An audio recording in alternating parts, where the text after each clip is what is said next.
Dory, hello, it's March 2025. This is documentation for how to use the light switches in our home if you absolutely refuse to or can't use the smart home facilities. So we're looking at the light switch for the lounge.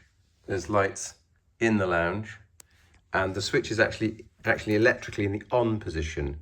So for our smart home, all the physical switches are set on, and then the switching is normally done via the smart home. However, if you refuse to do that and use your voice commands to switch the lights on and off, then there is another option, and that option is simply to use the physical switches. Now, as you come in, the lights are off because the smart home switch in each light itself has switched the light off.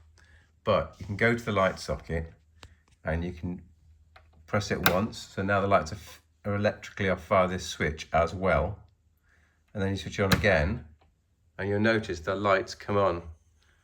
So then you switch, so for example, we can now switch it off. Lights switched off. And then switch it on again. Light switch on. So this works fine. In other words, if you intensely hate smart homes and are unable to speak to the smart home units to actually switch the lights on and off, now you can just physically use these physical switches. The only thing is that if you switch on and off, on and off, on and off several times, leading to an on, I think it's 5 times, then the smart home lights will go into a setup mode and everything will start flashing. So don't be so stupid as to do that.